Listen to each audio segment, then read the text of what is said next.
Welcome. We've got a fun show, and we're going to do our best to do it without Travis, but we do have one of our favorite guests back. And as I go through the introduction of this wonderful episode of Connect This, I just curious if people want to reflect on their favorite AOL moments, because I guess that's like a hot thing on the socials. AOL shutting down service. I was using an AOL account to talk to Doug as recently as like 5 years ago, I feel like. It was Doug's account, not mine.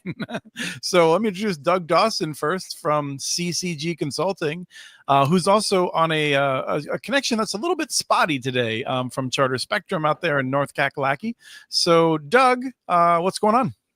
Well, it rains every day, and every time it rains, it gets spotty. I hate this network, but yes, I was on AOL for sure. And before that, I was on CompuServe. And before that, it was on the bulletin board. So I've been doing this for a while. So, yeah. Where does Blackbean come from?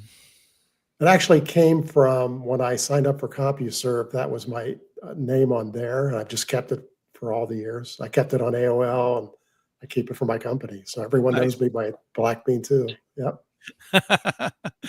We got Kim McKinley coming in. Kim, you're so young. Maybe AOL is out of fashion by the time you were old enough to be using computers. I don't know. So we're getting rid of their dial-up, but do I get my email address that I started when I was 15 with AOL? I don't know if I get to keep that. Do I? Because I don't know the password, but I remember the username. But I don't know where the rumor is that's going to go away too, but we'll find out. Supposedly that's not done. I remember my ICQ number 1723605. We're not old here, guys. We're not old at all. So moving on. Kim, thank you. And then we'll tip our hat to Travis, who is not with us. We'll talk briefly about there's news reports that T-Mobile is buying USI, and it sounds like maybe that's a lot of work for the guy who owns it. So Travis is out, but we'll be back at our next show, we hope. We invited Gigi Sohn back to talk with us in the meantime, but Gigi is in her position as the head of the American Association of Public Broadband, but you probably know her from all the other things she's done over the years. Welcome, Gigi. It's great to see you. Welcome from the colony of the District of Columbia, where we've been taken over by the federal government. That's fun. No, it's not. But if anybody reads McSweeney's, there's a great article about the true crimes of DC. And number one is tourists standing on the left side of the metro. And I think that is the absolute worst crime ever and should be punishable by life in prison. Yeah, the situation in DC is fascinating. We're going to talk about some of that today with Gigi's insights, because there's so much stuff going on that there's a lot of things happening that we're not even aware of. So we're going to cover that in some of our stories. I see the chat is digging in a little bit on AOL. That's pretty great. Juan Roman is sharing some of those memories. He worked for AOL. There you go. Yeah. I just and then for people who are into podcasts, on the Wondery Network, they do this show Business Wars, and they just recently did one on AOL's merger with Time Warner, and it was interesting because I was not paying attention to any of that stuff back then, but hearing how it went and the clash between the cultures of AOL and the culture of Time Warner, it was a pretty interesting story. One of the best podcasts out there, I would say, is Business Wars. I think it's a really fascinating podcast. So I would agree with that, but I didn't know they did one with AOL. So thank you, Chris. Thank you. Yeah, and their production is fascinating because they recreate the conversations, and I think that's it's really gripping. So All right, so we were going to start. Let me just give a quick review of what we're going to be talking about. We are going to be joined later on by Josh Etheridge from EPC down in Louisiana, who's been on before. And so we're going to try and hold some of our BEAD stuff to talk about his reflections on what he is seeing from the revised plans in Louisiana. We also know a little bit about Virginia's plans. We're going to talk about Digital C heading to Detroit with support from Merit, which is a partner of ILSR frequently. As well as Microsoft and Rocket Community Fund. We'll talk some about industry trends a bit. Maybe if there's time, we're going to talk about the NFL buying a stake in ESPN. We're going to talk about what's going on with antitrust in the Trump administration and what we can learn from T-Mobile and U.S. Cellular and Gail Slater, who opposed it, and what's going on there.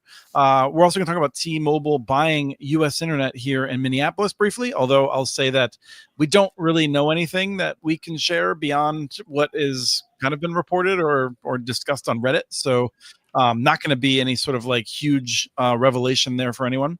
But I wanted to start by asking Gigi and Kim, who are at Mountain Connect, which is the premier broadband conference that is independently owned and independently put together by Jeff Galinsky and Doug Adams. So Gigi, what was Mountain Connect like this year? Well, obviously, 99% of the panels are about BEAD. I'm exaggerating only a little bit.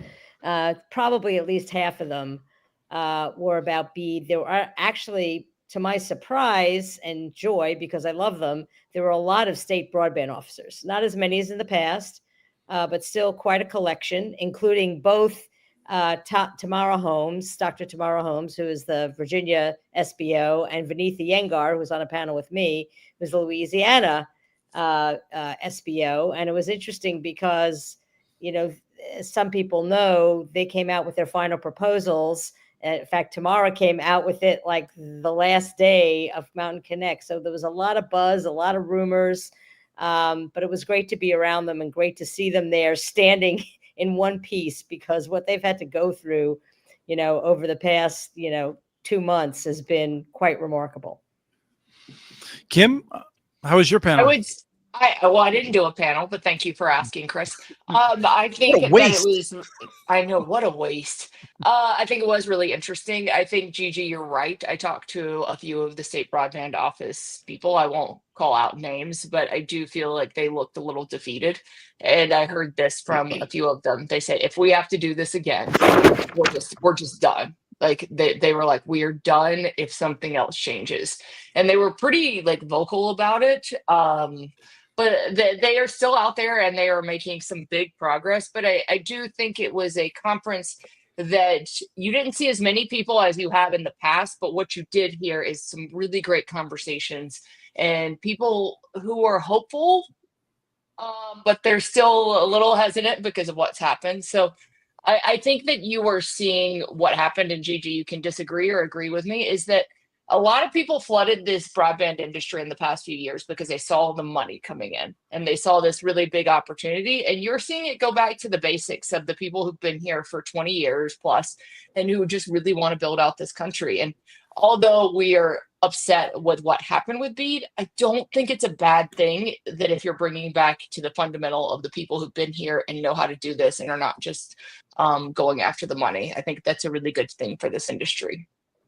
Well, I don't know about who's going after the money, because obviously satellite is getting a lot more of it, and they're not even building any infrastructure. That's, look, I don't think any SBO would say we were going to completely shut LEO satellite out.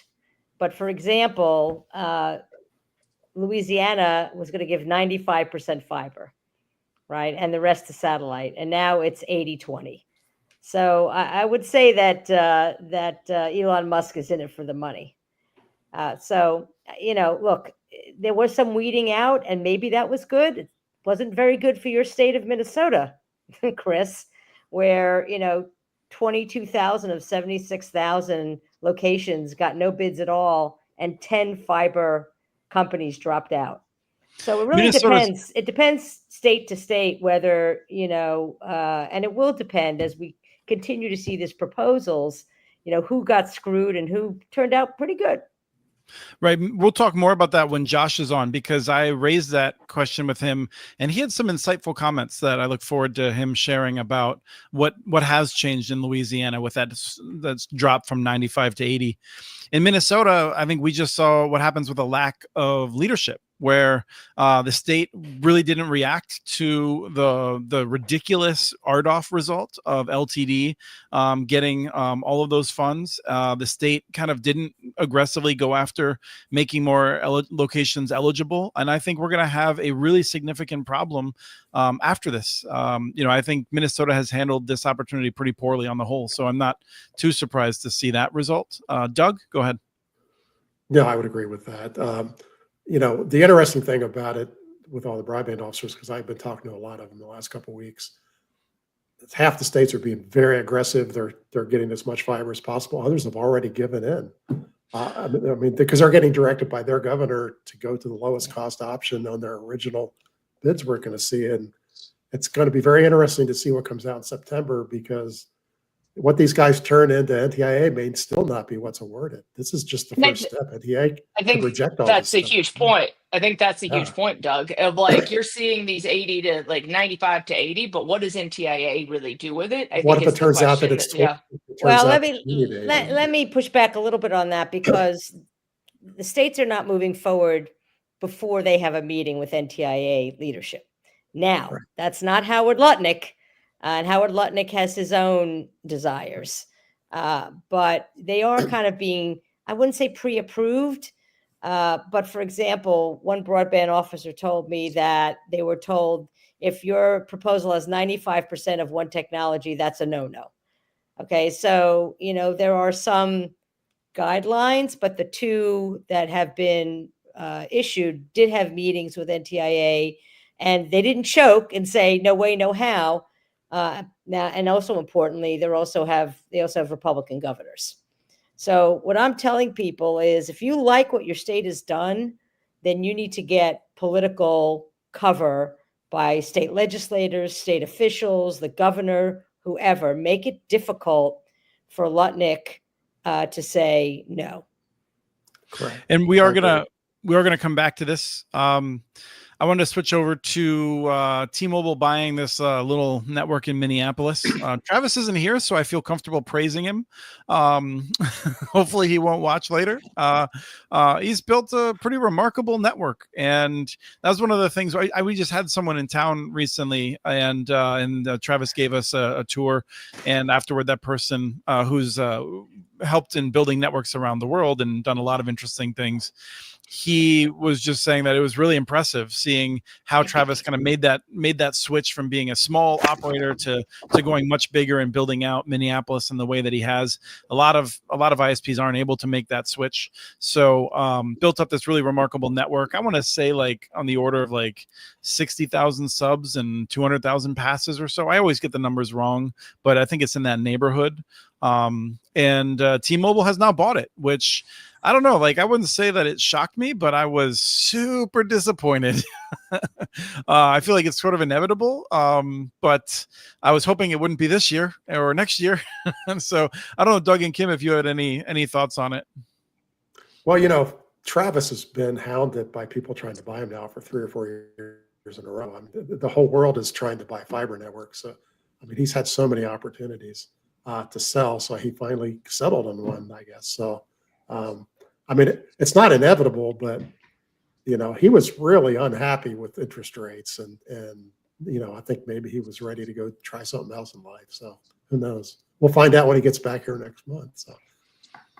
Yeah. I think that if you're in this point where you've built a company for 30 years, yet, and we're all getting older, I'm not going to say we are all 20 something again. So I know you're shocked, Chris. I know you can keep pivoting your head. I think that he was probably more due diligent than anybody else of who his customers went to. I think it was a good move. I think that at the end of the day, we're all going to have to sell if we own a company, right? And what he did, I think, was interesting. And I think it really played into what T-Mobile and MetroNet are doing up in that little corridor of where you live, Chris, of really building this place where they can expand into other markets. I think it was a really smart move by T-Mobile. I think it was a smart move by Travis as well, but I know everybody's not going to like it. Everybody, like, there's a lot of people who think that all independent should stay independent, but at the end of the day, we all have bills to pay, and sometimes we want to relax, and running an ISP is a 24/7 job. And to do that for 30 years, I think is very commendable. And I hope he gets some R&R in the next few years, because he has built a really great company, and I'm excited for him. Yeah, Chris, could I just add, since I was on the board of Two Cows, which, Ting, which is a very small fiber ISP, is a subsidiary of, it's tough to be a small fiber company in this environment. It not only are, bigger companies breathing down your neck, offering you big bucks, it's just very, very hard to compete. It's unfortunate because, as you probably know, I'm one of those people that want the independence to stay independent. But at a certain point, I think you hit fiscal reality, and it just becomes very, very difficult. It makes me sad to say that. So that's when I say, okay, communities, build your own broadband networks, and then you don't have to worry about consolidation. Yeah, that's what I wanted to sort of bring it around to some extent. I mean, the best case scenario was that Travis would continue operating it and then find someone else who had that magical mix of business sense and technology sense. It's not easy to find that. There's, to hand it off to potentially. And so this just gets back to, for me, why I will celebrate networks that Travis built, and people like him. But fundamentally, at the Institute for Local Self-Reliance, we don't think that's the way we solve our broadband problem as a nation, because the push and pull is inevitably back to centralization. So you look at Minneapolis, which had connections from if you're in South Minneapolis, you could get from Travis. You for wireline, you could get it from Lumen. You could get it from so you have QSI, Lumen, which is now going to be AT&T, and then you have Comcast. And so we go from having like some decent options to soon, just AT&T fiber versus Comcast, and in some places T-Mobile. That sucks. And so the city of Minneapolis had no strategy there, and now has no real say over its future, as national companies will decide what kind of customer service they have when they get upgrades and stuff like that. Go ahead, Kim. But I would disagree with you, Gigi. I think that cities will sell. If they had the opportunity that Travis does, they will absolutely sell. But okay, because so we have record on this. Yeah. This isn't a question of hypothesis, right? I mean, we have more than 100 years of electricity, right? And so we see that with electric utilities, and I know it's not the same, but I'll come around in a second. Electric utilities, we had about 4,000 of them in like 1910 or so. By 1920, 1925, half of them had sold. And then since then, there's one or two a year that privatize, and every decade there's one or two that municipalize. I'm going from private to public. And so what we see with electric data is that cities generally recognize the benefits. There are some that say we're just going to build it to get it, and then we're going to privatize it. But most cities, I mean, we have a lot of cities that have been operating networks for 40 years now, and then more recent ones of 20 and 10 years, they're not selling. Most of them, I think, do recognize the benefits. And part of our job is to help them understand that this isn't just about the technology. It is about that local flavor. And I agree with you, but yeah, I don't think that, like Gigi, I get it because I worked for a muni for 15 years. But at the end of the day, politics comes into play, and a lot of these politicians want money. And in a competitive environment, I agree that in a lot of cases, it's better for the community. But I also agree with when the EBITDAs were that you were getting 20 times EBITDA on some of these networks, that cities are going to look at the financial gain more than they are on the community benefit. Not everyone. Right. Not everyone. And nobody's ever said that municipal broadband is for everyone or every city. I mean, but the other point is the networks that have been sold, which of course the community broadband haters love to play up, have all been cable networks. They've not been broadband networks. Now that may change, but that's not happening yet. And in a lot of these places, they've built the network, as you well know, Kim, because the incumbents didn't want to build there, right? They didn't want to serve there. They didn't want to serve everybody. So I'm not so sure that throwing around money is going to be the only answer, to the fate of community broadband. I'm still bullish on it, obviously. And I also believe that given the uncertainty, not only of the BEAD funding, but also of the demise of the Affordable Connectivity Program, communities that have been left out are going to have to find other ways to get their community served. And as Chris said, and this is going to be the drum I'm going to be beating this fall for AEPB, is I don't think communities understand the full panoply of benefits. It's not just about connecting everybody, right? It's about fiber sensing. It's about it's about the ability to track your grid. It's about the ability to bring new businesses in. I think folks, they look at the kind of the original price tag and they blanch, as opposed to the revenue that they could be making if they own the infrastructure. So I'm still bullish. I'll wait to see the run on the bank, but I haven't seen it yet, other than cable systems, which if you own a cable system, I know that's on your list to talk about, Chris, you ain't doing so well. Right. Just for the Now, record, I like to point out. Yeah, one second, Doug. Sorry, Doug, ahead. 1 second. So Rye did text me. He maintains our database of 800 municipal networks, and we've tracked 11 privatizations over the past 12 or 13 years, all of them old cable networks, like Gigi said. So Doug, go ahead. Yeah, I think this madness of the 20 times multiple isn't going to last much longer. I mean, the returns, those guys are never going to get their return back. I don't know how the math makes no sense of doing that. I think that madness will clear soon. All the big consolidations are going on, and they're buying all the sizable ISPs are being bought. There's not going to be many left, and I think we're going to see that madness slow way back down again. So that's what I want to ask you about, Doug. Can I ask you? Yeah. And I'm curious, Kim, I'm curious about your reaction as well. But so in Minneapolis, South Minneapolis, you're going to have fiber from T-Mobile, fiber from AT&T to most locations, presumably. And you have cable from Comcast, which soon will be able to be more or less technologically as advanced as fiber. It might be less reliable in some cases, but they're going to have high upload speeds and high download speeds from Comcast soon. Do you think in 5-7 years we will have 3 choices in South Minneapolis still, or do you think it will be down to 2? I think you will, because there's already cities that have it. I mean, I was working for East Lansing, Michigan. They have 4 fiber overbuilders there. It's insane. I don't know how any of them make their business plans. So, so there are, that's what's so crazy about the multiple. They're not buying a market. They're buying a fourth of a market or a third of a market. So. Okay, so you think it's all right. So you think that we will maintain 3 competitors, which is not robust. Well, I don't a heck of a lot better than 2. Well, unless T-Mobile merges with AT&T, so in 10 years. I mean, who knows, right? So.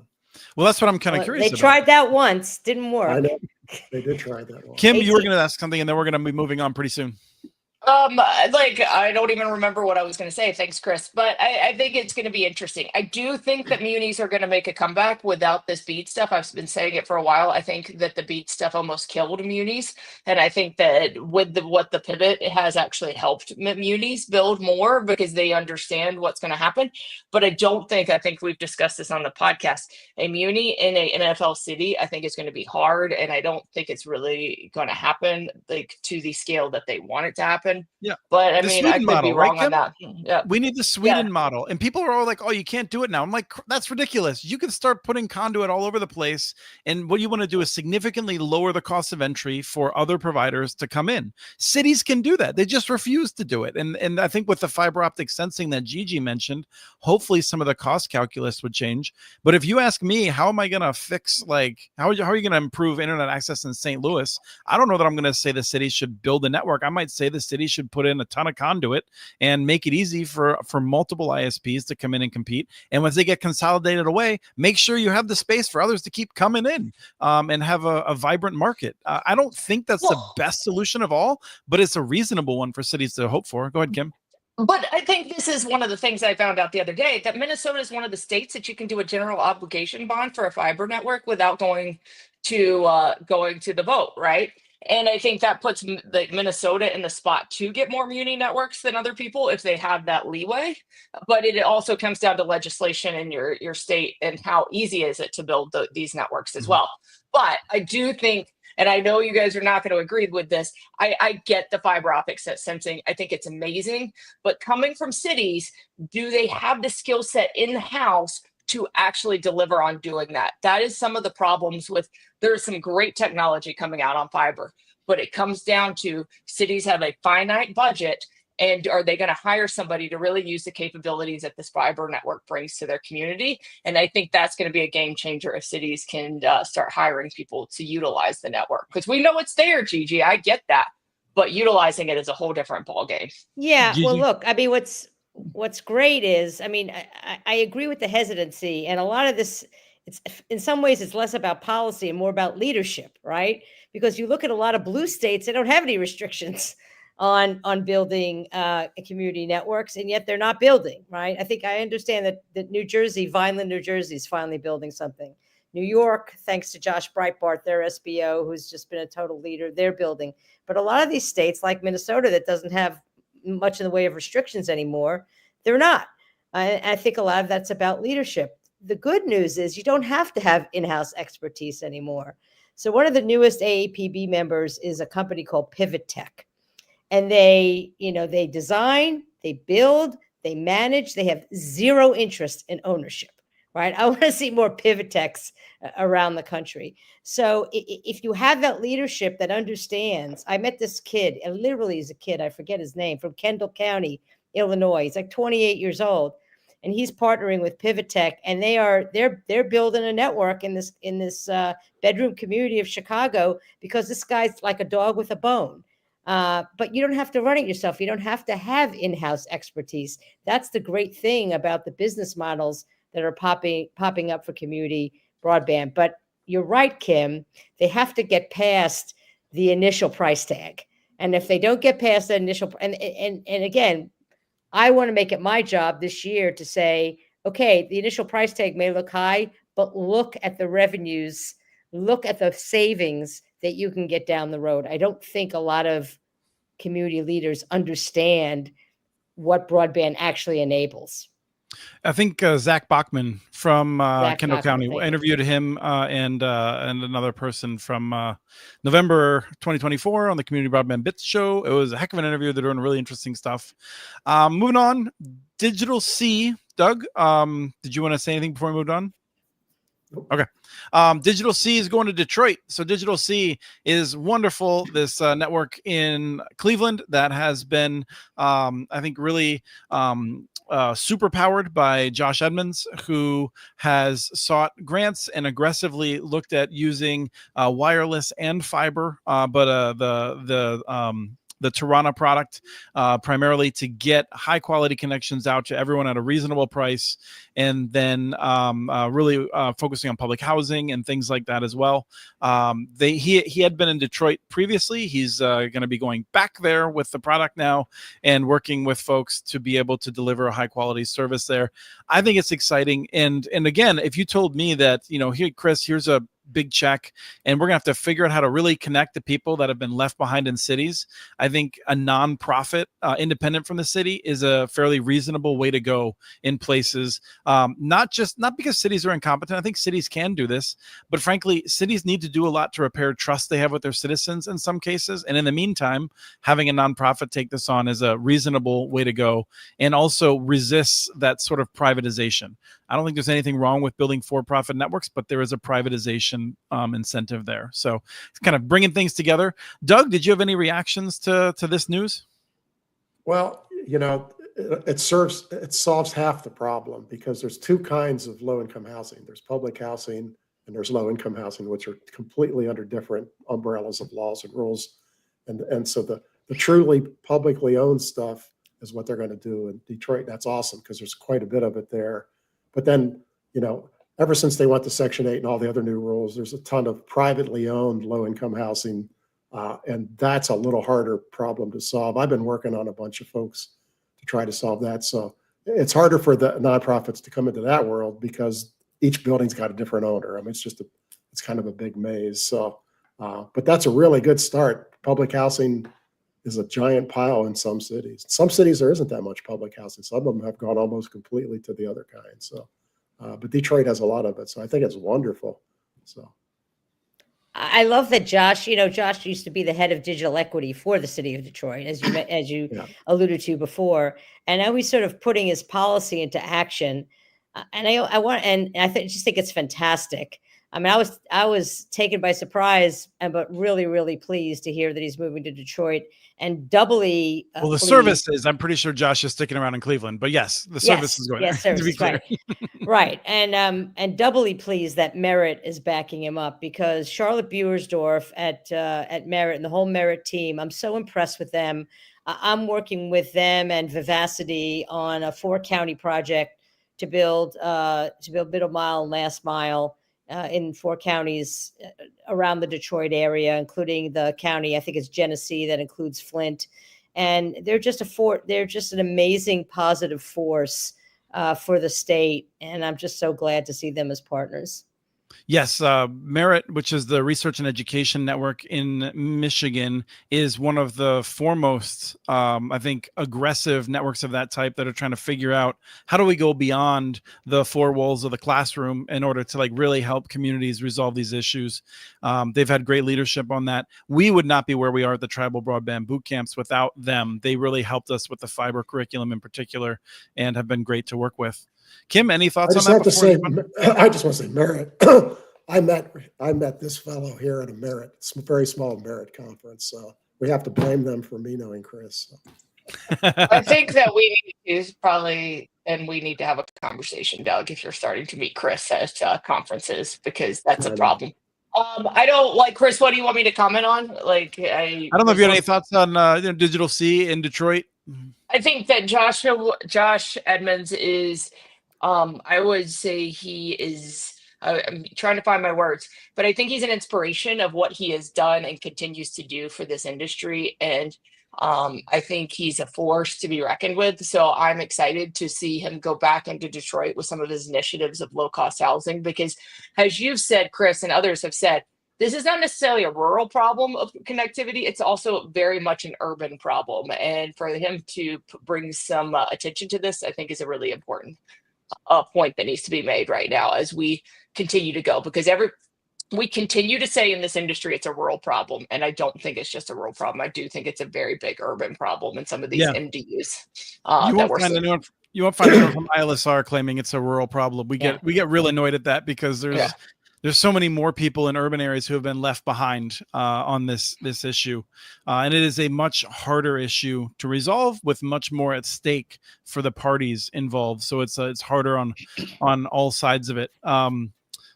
Doug, were you going to look like you were going to jump in? Well, no, I was just going to say the numbers in urban are way more than rural. It's gigantic. Yeah. Yes. Why don't you think we're talking about it, Doug? Why don't you think it's being brought to the forefront of the conversation? Because it's an affordability issue, and landlords aren't screaming for it, and so there's no constituency yelling for it. I mean, I'll tell you the reason. It's because the vast majority of senators and on the Senate Commerce Committee and a vast majority of members on the House Energy and Commerce Committee are from rural areas. Okay, that's why policy is all focused on rural. I got my head handed to me because I testified in 2019 with Jeff Sorrell was on my panel, Angela Seifer was on my panel, saying that the urban digital divide was bigger than the rural digital divide. And when I got nominated, I got my head handed to me for stating a fact. This is such a memory. Like, one of the things that upset me the most, Gigi, about the people attacking you was Heidi Heitkamp, who used comments in which you were basically saying that the federal government should fix its problems, and rather than handing money to AT&T to build nothing in rural areas, it should actually resolve problems in rural areas. And Heidi Heitkamp suggested that you didn't care about rural areas when you're one of the few people that's speaking out about the fact that we're putting billions of dollars into the pockets of executives from AT&T that were not investing in rural areas. And Heidi Heidkamp, who comes from freaking North Dakota, which has this problem solved by getting rid of the big companies and focusing on the local co-ops that wanted to do it. She's sitting there getting money from AT&T to sell out rural America while pretending that she's championing it. My head was exploding and no one cared. And for me, this was a valuable lesson that this is not a just world. And if you expect justice, you are foolish. How angry are you 3 years later after this panel, Chris? I will be angry. I'm laughing. Gigi gets a big check mark because she got the first rant of the day. It's one of those things where it's just like this onion of awfulness. And yeah, like that's the thing that drives me nuts is that like people in rural areas will get not everyone. There's a lot of people in the urban areas who recognize we need rural investment. A lot of people in rural areas recognize there's problems in urban areas, but they're these loud people who get paid to try to say we should only invest in one or the other. And it is infuriating. But that said, I think Gigi's right from the federal perspective. We got into this by talking about why we aren't talking about the urban solution. And Kim, I think it comes back to the same old issues of some embedded racism and the fact that we don't want to deal with poverty and those sorts of things. Plus, if we're talking about connecting rural America, we're talking about growing the pie from the perspective of existing internet service providers.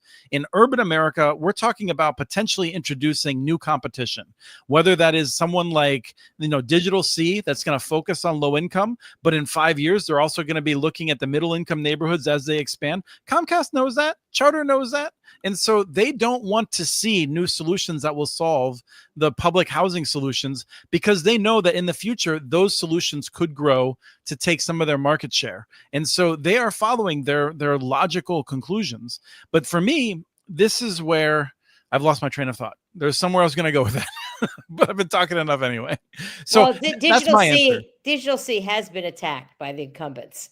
Right. Josh has told me. And I think it's for this very reason, right? Innovative new services does not really fit their narrative of take it or leave it. I mean, I had a lot of communities come up to me at Mountain Connect and say, yeah, we talked to, we talked to Comcast, we talked to Charter, and they said, this is what we're going to give you, and you're welcome. Right. And that's what I wanted to say was that we know what Comcast can do, and Comcast has done more than all the other big cable companies combined by a significant amount. And it's still not nearly enough. Right. Comcast Digital Essentials has been out there for 15 years now. I don't know, 14 years now. It's done what it's going to do. It's going to keep having a small impact. If it was going to change the world, solve the problem of these urban communities, we would have seen it by now. We don't have to keep saying, oh, maybe just one more year. It's foolish to think that somehow these big companies are going to solve this problem. We've seen what they can do, and it's helpful. They have made a difference in the lives of some people, but it is not enough. But okay, but this is a different ecosystem we're in today, guys. You can talk about 15 years about what Comcast was doing, even 5 years ago about what Comcast or Cox or Charter were doing. This is a different freaking ecosystem where you're seeing these M&A deals come across. You're seeing these guys who are being attacked in a way they've never seen before. I think that these big guys are going to have to react in a different way than we've ever seen. I've been saying this for about a year now. There is no way that Comcast is going to lose 160,000 broadband customers every quarter and not pivot to something else that they're going to do.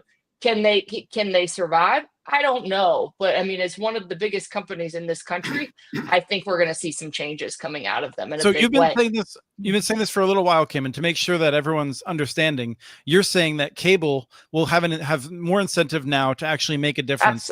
Absolutely. I don't think so. I think maybe for a quarter or two, if they do a bunch of net ads because they're adding low income folks, I think it just makes Wall Street savvier by looking at ARPU, the average revenue per user, and it doesn't help the cable companies. So I disagree, Kim, and we'll see what happens in coming months or coming years. Well, they're pivoting. They're pivoting to wireless.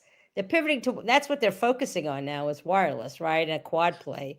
But they seem to be stuck on wanting to keep their old DOCSIS systems, and that's just deadly. But you're seeing Frontier overbuild themselves. I think we can say that on some, but Frontier's overbuilding their own DSL in some of these areas, and the Verizon merging. So I agree with you. Frontier sold. It's Frontier. Well, it is, but they did that to sell it. And do you think Verizon's not gonna? It's just gonna go to a wireless play? I don't think so. I don't think they would have bought a company that was going to do that if they were. I understand what you guys are coming from, but like Stockholm, like these big companies didn't get to be big by just sitting there and just not pivoting their market strategy. And I'm not saying it's the Yeah, right but decision. I am saying it's going to be an I interesting. got to counter watch. that. I got to counter that a little bit because I've been digging deep into some of the places Frontier overbuilt, and they did not go into the low-income housing in those communities. Well, The I'm fact not is they saying did that. Like, overbuilt yeah, it. I Yeah, they agree. built the Yeah, fiber up and like, down the street in front of those places, but they're not inside of those buildings. So they did not yeah, solve but those problems. MDUs Yeah. are a whole different beast. So how do you get the ROE Yes. and all that other stuff? So I think yes, I agree with you, Doug, on that. Well, But in and the general, big yeah. change, the big change there is it's actually now for the first time affordable. I've just done a real detailed study for a nonprofit, and you can build MDUs for $400 to $600 a unit.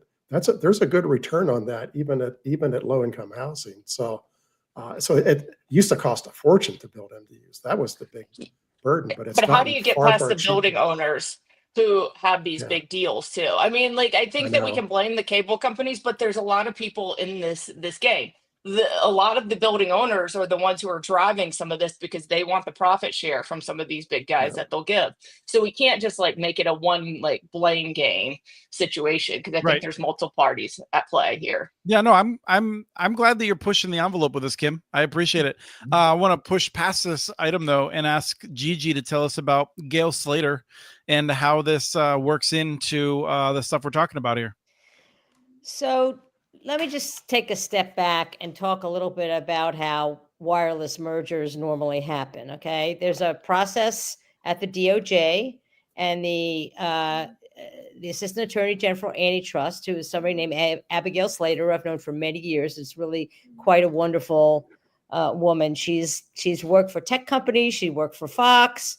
She worked for the White House in the first Trump term. So she's got and she worked for a Democratic FTC commissioner, and quite a progressive one, in Julie Brill. That's where I first met her. She's the Assistant Attorney General for Antitrust. So usually the AAG for Antitrust works with the FCC, which has authority over those mergers because there's a transfer of spectrum licenses. So the U.S. Cellular T-Mobile transaction was in front of both agencies, and it took a long time, longer than I might have thought, even for a Republican administration to approve it. It was first submitted under the Democrats, under the Biden administration, and it was approved. But Gail put out a very long, probably 7-8 paragraph statement, basically talking about how much consolidation. It was saying right off the bat, we made the right choice in allowing this transaction to happen, but then going on for the other 6 paragraphs saying how much consolidation there was in the wireless market and how much consolidation there was of spectrum, and how in 2019, when they allowed the T-Mobile Sprint merger to go through, which I think sometimes I'm more angry about that than I am about my nomination, because that just never should have happened. How basically the Trump administration said, this is really the tipping point. This is like, we're going to stop here. So this long statement that read like a dissent, right? I mean, it threw a couple of bones saying, yeah, this was the right thing to do, but it basically read like this was a bad idea. Not long thereafter, her 2 top enforcers, antitrust enforcers, were fired out from under her. She did not fire them. So there was a little bit of concern because, those of us who care deeply about antitrust enforcement were very cheered by the fact that she was nominated and confirmed. We thought she would be really good. And I think she is really good, but I think she's now being undermined by others, with other interests in the administration. And I think that's really, really unfortunate. There are people like, I don't know if people know Matt Stoller. He's a very prominent antitrust scholar and, sort of personality, was just like over the moon when Gail got confirmed. This is going to be, they're going to be tougher than Biden. And they have, to their credit, they've stuck with the lawsuits against the big tech companies. But when it's come to other industries, they've kind of faded away. So, which doesn't, disappointed me, if not necessarily surprised me. So we had a kind of a little bit like a Friday night massacre at the Attorney General's office, and people were nervous that Gail was next. It hasn't happened yet, and I hope it doesn't happen because she's just a really solid lawyer and a good person. That's the kind of person you want to have in government. Yeah, and that's, I think, the question that we had for the past 6 months, I think, was one, as you were mentioning, people who I would say are pretty hostile to both political parties, but are very focused on this issue of corporate power and antitrust, trying to figure out where are things going to end up, because you have an administration that is very cozy with a number of the very monopolized industries and still seem to talk a good talk and carry on some of the work that Lena Khan did, which made a lot of the Democrats nervous, frankly, for how it was pro-competition in ways that Democratic donors didn't appreciate always. But it sounds like one of the things we're seeing is that we're not expecting as much of this antitrust, this anti-monopoly behavior to continue when we look at signs like that. Yeah, I think the bigger factor, I keep telling people, throw away any notion you have of what a Republican administration should be, because that's not this one. All right. And Blair Levin, who I know has been on this show and other shows of yours many times, talks about the Trump transaction tax. Right. So T-Mobile had to disavow itself of all of its diversity, equity, and inclusion processes, just like Verizon had to do it. So it's not about the merits. It's about, how could you kind of pay into the culture war bank that the Trump administration has. So it's really it's sad because, and it's bad for companies. I mean, you would think that the telecom companies would be overjoyed with all this deregulation, but the uncertainty, big companies don't like uncertainty at all. And Comcast, now the FCC is attacking Comcast and looking at its agreements with its retransmission consent agreements with broadcast affiliates. So this is not your mother's or father's deregulation. This is an entirely different beast. We have in the back room, we have Josh. Josh, I see you there. We're going to bring you out in a minute or two. Doug, I have one quick comment. I completely agree with Gigi. I mean, the Sprint deal was the one that should have never happened. U.S. Cellular is not an antitrust issue because they were never going to make the investments to modernize that network. I mean, they're so far behind technology-wise. So those assets were going to waste. Sprint's the one that should have never happened. I mean, we lost the other competitor. So what drives me crazy about this is that we have laws, right? And now some of these laws are old, but they're on the books. They're supposed to be enforced. And it drives me crazy when the judges are basically like, that law is old and we've kind of ignored it for a while. And I think that moving from 4 carriers to 3 carriers with a fake 4th carrier is going to be awesome. And the reason that we don't want judges making these decisions is because they don't pay any penalty for getting them wrong, right? Like elected officials, when they make decisions, they have to stand for re-election. And so I will say that, like, I agree with you on the T-Mobile and AT&T and T-Mobile and Sprint. But like, judges shouldn't be deciding this. And if they are, they should be following the law. And that is one of the things that we haven't been seeing. And it should be deeply concerning to all of us because, like, when you don't follow the law, then anyone can do what they want. And we start to see what happens. So, speaking of which, a little bit related, we've had Josh on before, Josh Etheridge from EPC down in Louisiana. Josh has been working closely on the work around BEAD, following it closely, and is from a rural part of northern Louisiana, and has been tracking this closely because it's his neighbors that are being impacted. Josh, before you were able to join us, and thank you for joining us at the last minute here. You just got the invitation a few hours ago. Thanks for letting me be here. Oh, absolutely. So we did talk earlier about how Louisiana has gone from 95% fiber to 80% fiber. And I would say that the general sentiment is like, wow, it's still a lot of fiber, and it's gone from 5% LEO or 1% LEO to 20%ish or whatever that was. So first of all, what are the actual numbers? Because Gigi said them, but I just mangled them up. So remind us what's actually happening with the 80% and how it breaks down for the 20%. But then give us a sense of what that actually means for your neighborhoods. You know, first of all, Gigi, good to see you again. Same here. The last time I seen you, she was a fireball. I loved it. It was at Mountain Connect. It was great. Um, But as far as in Louisiana, I know I'm happy to see that we did come out 80%. So I'm not here to disparage that 80% is a small number by any means. I think my largest disappointment is that the places that did get fiber were probably at a nice growth rate going to get an economic case to have fiber anyway in the next 10 to 15 years. I'm not saying all those places is true, but I'm just saying that's probably the truth. And then you look at the places that didn't get it. It's some of the most impoverished areas in the United States, not just in Louisiana. And so when we're talking, economic growth, economic impact of fiber, we ultimately gave them a more expensive option over time and a more expensive option up front. So most of North Louisiana, a lot of it went either fixed wireless or Leo. A lot of it went Leo.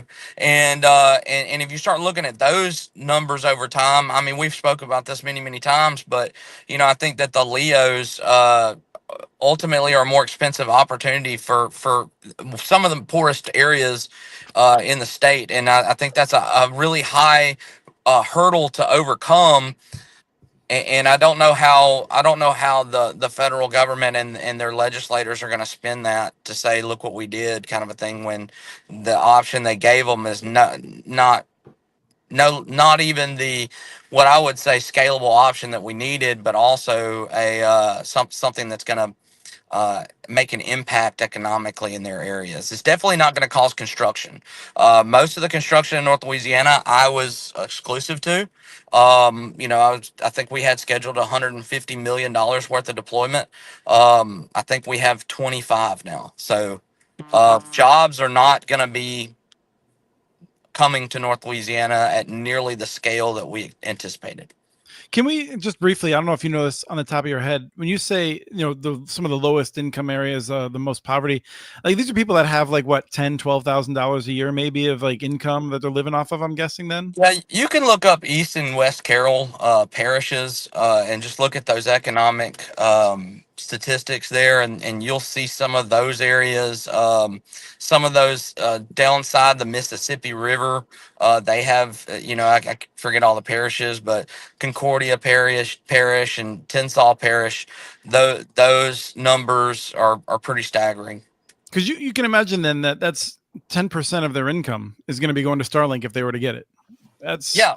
I mean, I've been a long time disapprover of Leo and fixed wireless in Louisiana. With some of the applications I put in, two of them got completely thrown out. I say I put in, but I helped with my customers. Some of the things I focused on was attenuation through loblolly pines, which here in Louisiana, with no topography to speak of, as far as like we're the highest place, the average height above sea level is 53 feet. The highest place in Louisiana is like 300 and something feet. I mean, we just don't have any hills to actually beam this stuff off of. And then when you start talking about attenuation through fixed wireless, there's just so many loblolly trees at an average height of 80 to 100 feet. Somebody's going to have to install a 50-foot pole on the side of their house just to get the reception they need. And then we did a study based on population versus the number of trees versus acreage.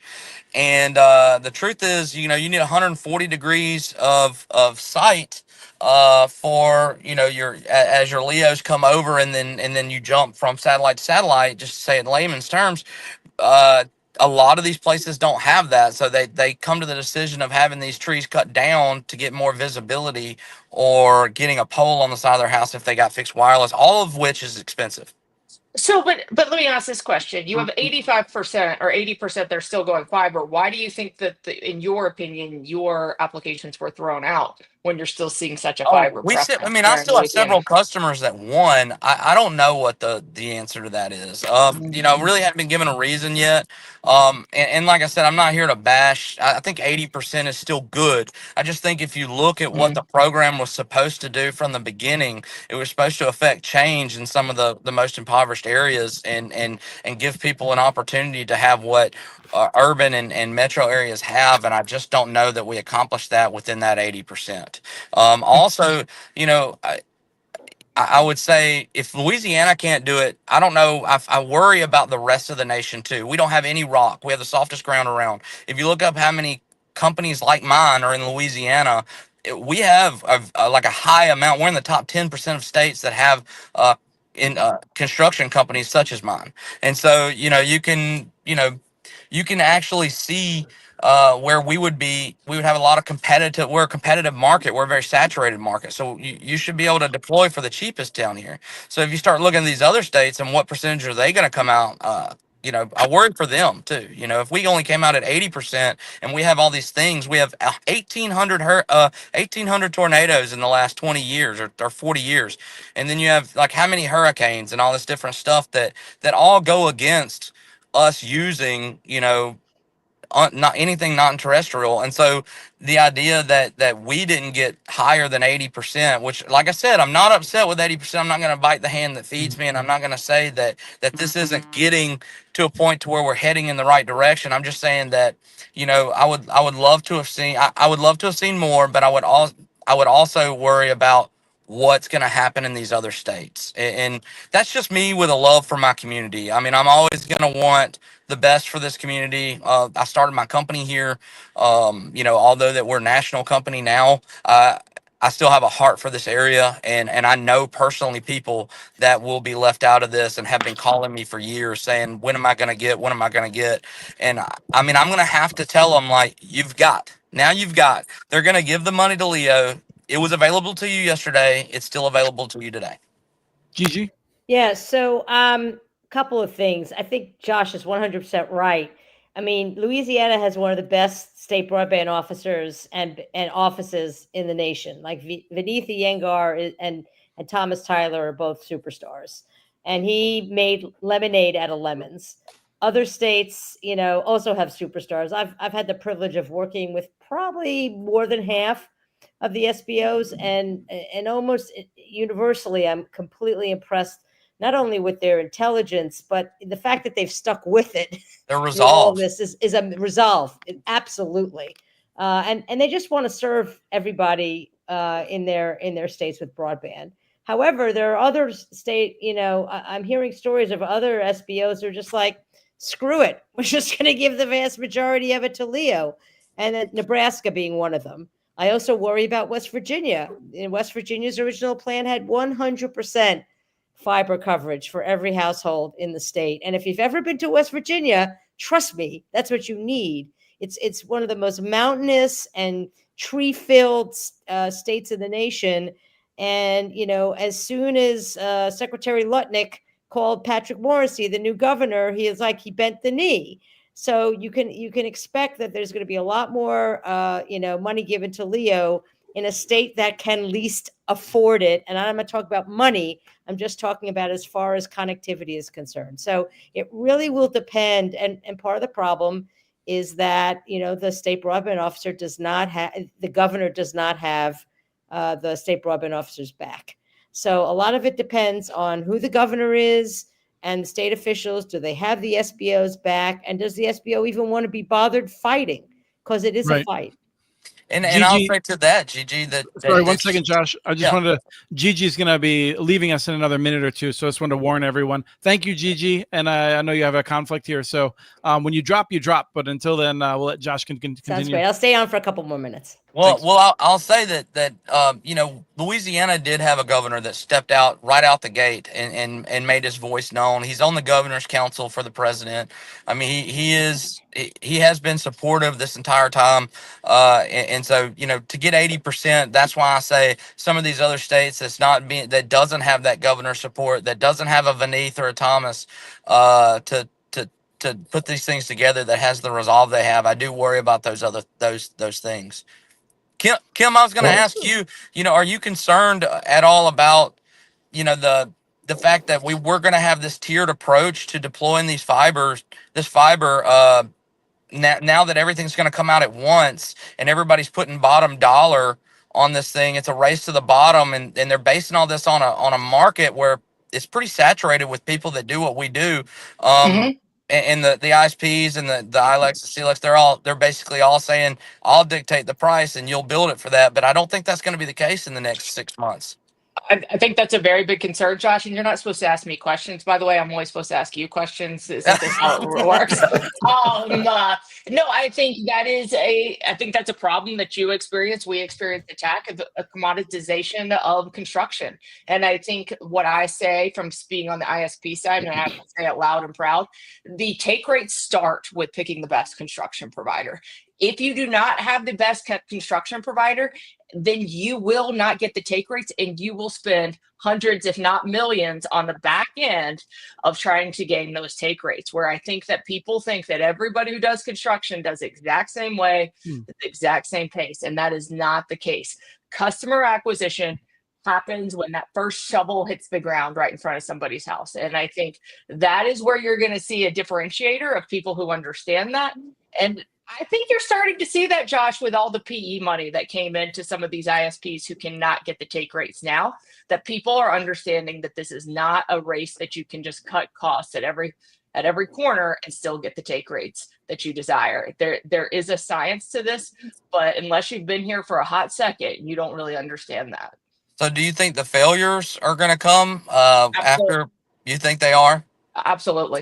I think you're going to see failures. I think you're going to see take rates not getting there. I think that's why you're going to see a really uptick in door-to-door sales and marketing efforts, because people are going to leave all those pieces out until they get the network built, and then they're going to be playing a race to catch up.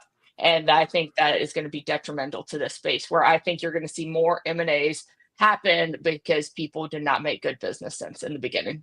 Absolutely. Doug? I'd like to expand on another point Josh made, because if you look at the Tennessee map. Why don't you agree with me, Doug, not Josh? Come on, agree with me for once, and not Josh. I completely agree with you. So I completely agree with you. Oh, thanks. Okay, you can go back to Josh now. The other point he made was the other states. If you look at Tennessee, the most mountainous and most rural places all went to satellite. Makes absolutely no sense. I mean, geography-wise, I think they only have about 15 or 20% to wireless to satellite. But if you look at geography, it was like 25 or 30%. It's the worst places. It's not going to work. It's a complete waste of money. So they're doing exactly what should not have been done. Yeah. Do you think, I think the one that I'm watching is Texas, with all of the LEO applications that came in for Texas. What do they do?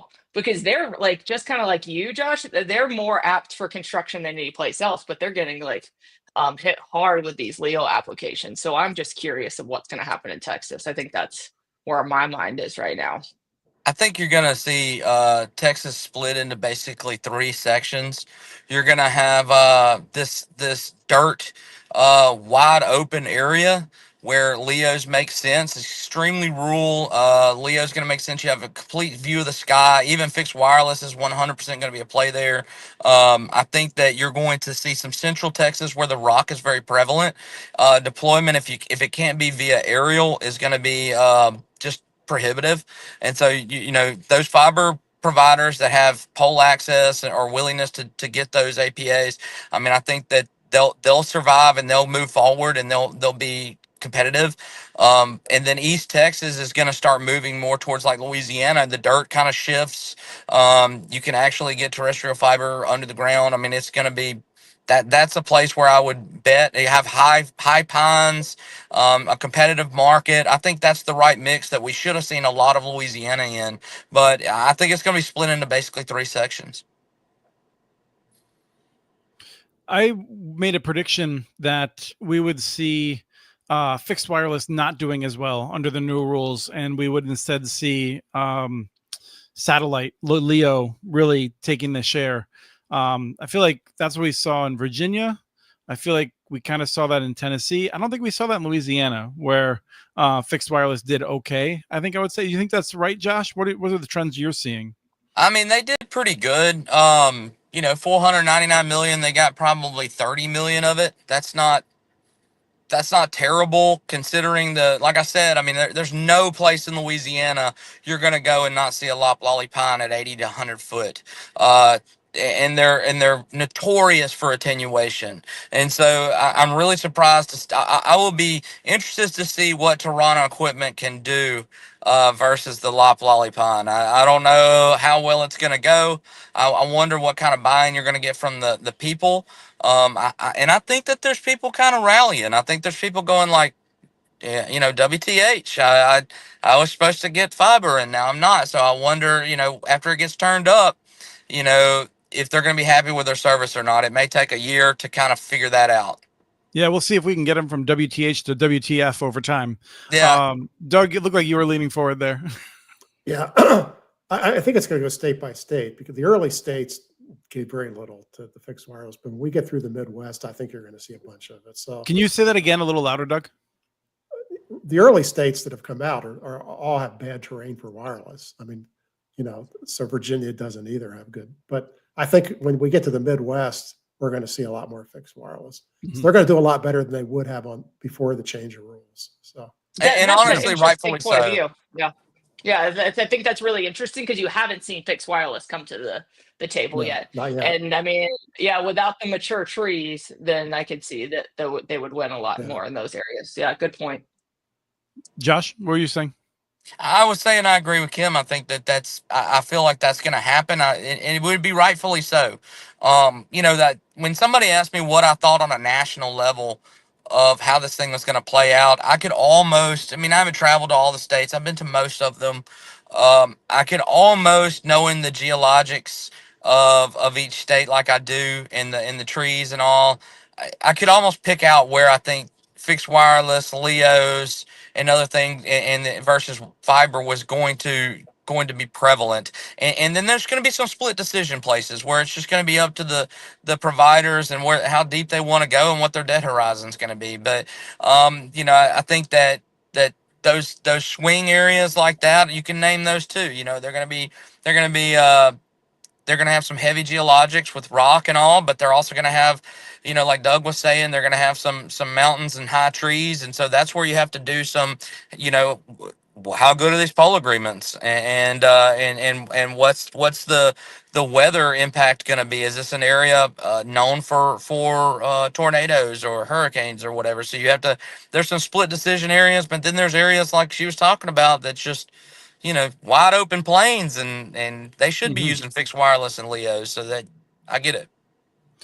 Have you, Josh, paid attention to the non-deployment funds and what's going on there? It sounded like Louisiana had been really focused on taking advantage of those. It's a giant question mark as to what the Department of Commerce is actually going to do with that right now, but a lot of people are guessing. I'm just curious if you've heard anything about Louisiana. I wish I could tell you. I think there's a lot of speculation, but we've had a lot of speculation bite us in the butt here lately, and so I'd hate to speculate any further. But I will say that they met with the Secretary of Commerce yesterday. A lot of our legislators did in D.C., and I've yet to hear what came out of that. And so I imagine they'll be making plans accordingly once I hear what comes out of that. That was the best statement I've ever heard on Disconnect This, that we're not going to speculate on something because we speculate on everything on this show, Josh. I'm so sick of speculating. I feel like if I had a business based around my crystal ball, I'd be out of business. Doug, that's why we're do you have all any? on a podcast. That's why we're all on the podcast, because we don't have real jobs. My fear on non-deployment is it's going to get political, and it might even go down to red state, blue state. I think it's going to be negotiated state by state. That's unfortunate. So there's going to be some awarded because some states, I think Louisiana's in a strong position. If anyone's going to get it, they're going to get it. So, but there's going to be states again who don't fight for it and will not get it, I think. So, yeah. Kim, was that a discussion at Mountain Connect? Any thoughts there? And I think that like people are like, I think a lot of people have Josh's opinion of like, let's just not talk about it until if it becomes a reality, Yeah. because I think that people don't think it's a reality until they see the money. Right. And That I was think that my yeah, position this morning in an internal meeting. I'm agreeing with you, Chris. What's wrong with this show right now?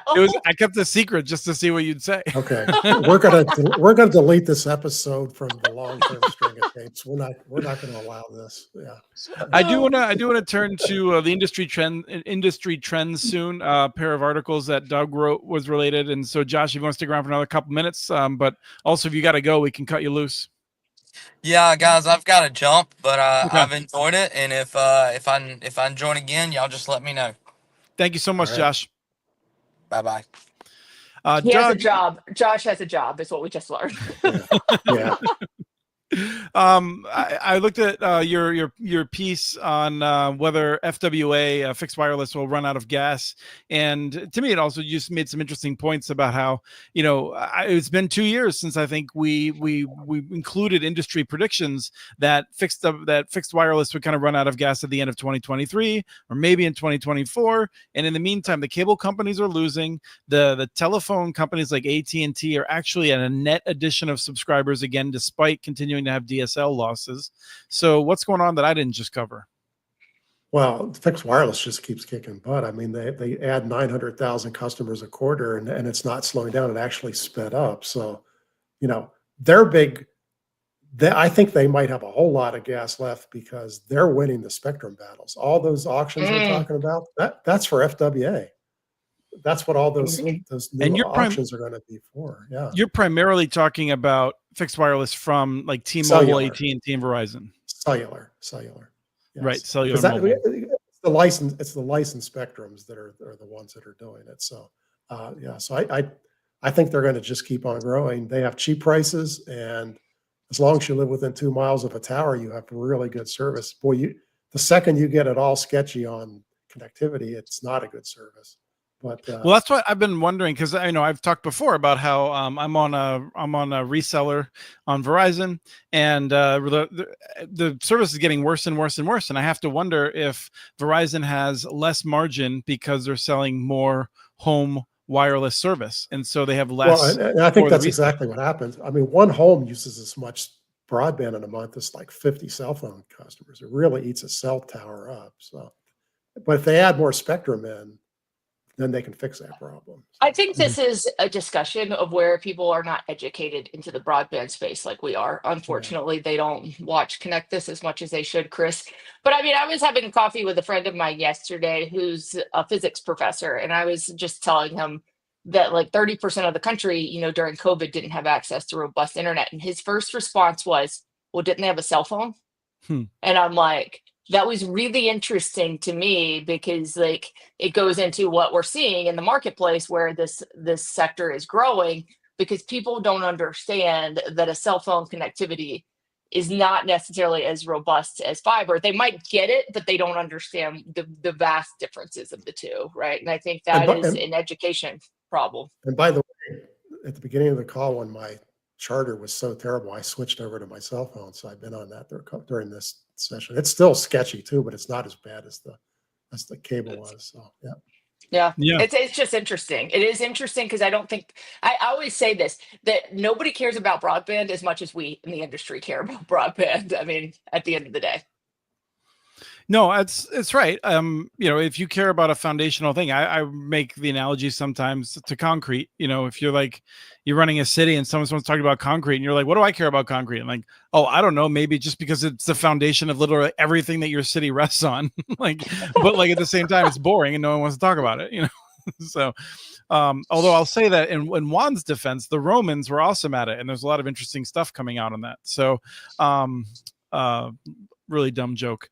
The other piece that you wrote about, Doug, was the converged carrier crisis, and I'm curious what that is.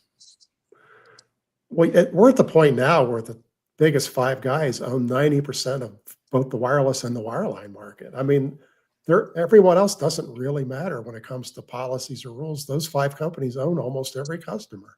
Right. In California, it's AT&T, T-Mobile, Verizon, Comcast, and Charter. That's 90% of both markets. Right. And with the 95% of the wireless market. Yeah. I was just going to say that with the mergers going in California, we're going from 5 companies that basically control everything to 3 that control everything. Yeah. They've won. All the other little folks that we all work with, they're really irrelevant in this. I hate to say that, but they're getting the niches. So, well, the good news is all of them aren't that great, and they can be competed against. But it's expensive to compete against. But they can be competed against. So, yeah. Right, and this gets then I think back to this question of like, all right, well, is it the best we can hope for? Is that like you happen to live in an area where someone decides to compete against them for 5 to 15 years, and then you go back once that gets absorbed back into the blob? Yeah, for 5 or 15 years until they buy you out, and then you just join the blob again. Right, and so let's be clear. This is not like a law of nature. This is something that is set by government policy. And in Canada, we're starting to see a little difference. I haven't read in on it yet, so we didn't talk about it today.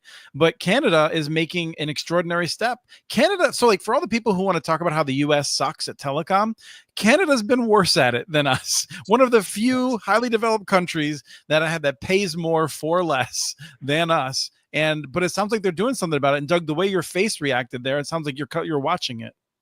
Oh no, they made an extraordinary. They're making all of the networks go open access, all of them. Okay, that's amazing. This is where I really disagree with Canada on this, though. And I get your point, Doug, because it gives bring competition. No. I disagree with it too. I think it's going to probably fall on its face, but yeah. Yeah, so we should talk about it. Let's talk about it a little bit here, but we'll come back to it. Yeah, because how do you force a private company who's put their own capital in the ground to open up their asset? I'll tell you how. I'll tell you how we do it. We do it because like when it is something that is essential to the country, the government makes rules that basically says, you know what, it sucks that we're about to take some of the value of your asset, but the rise and fall of our entire economy is more important than whether or not your property rights are fully respected. That's what happens. And like we can argue about it from a political philosophy point of view, but a smart country is not going to go down the tubes simply because some company has figured out how to monopolize a market. Then buy the asset. We unbundled copper networks in 1996, and by 2000, we did. But by 2000, it was totally infeasible to do that anymore. I mean, they were very good at fighting back against that change. So that's what the big guys in Canada will undo. They'll make it so hard that it's not worth being on their network. I'm curious to see, because in Europe, the big guys sure didn't like it, but the European government still made it happen. And I'm not going to sit here and be like, it was perfect. There are trade-offs, 100%. Oh, yeah. And in the United States, the corruption that we have in terms of big companies setting policies, whether that's through the courts or whether that's through Congress and the executive and the president, is such that we cannot basically tell the big companies what to do in many cases where there's not a sustained public interest. Getting back to Kim's sexiness comment, in Canada, I don't know. I'll be curious to see how it reacts and whether or not their government and courts are as corrupt as ours. They have like 3 or 4 big carriers, just like we do here. It's those 3 or 4 are going to really fight against this. We'll see what happens. It's going to be very interesting to watch. I can't have this show anymore, Chris. I'm agreeing with you too much. I feel like this is we're going downhill fast. Delete. Wait a minute, that's something different. Yeah. Yes. It is quite different. Well, we're going to be back, and I'm gone for the next 2 weeks, so I think it's going to be another 3-week break. It's been a great summer. I don't know if you all have taken advantage of it. I have spent some time with my family, and I'm behind on my work, but I am pro-family, so that's been good. But I think we'll be back the first week of September, I would guess. I can't wait to see Travis. Like, you just blew some news on us today, and then we don't even have Travis on the show when we talk about him. So yes, I'm looking forward. I did try to get a sense of whether he wanted to continue doing the show, and I don't know. He kept sending me the shrug emoji, and no, I'm just kidding. He said yes, of course, he wants to keep doing the show, mostly because of Kim and Doug. So he's going to put up with me to hang out with you two. Yeah, that's fair. Duh. Yeah, duh.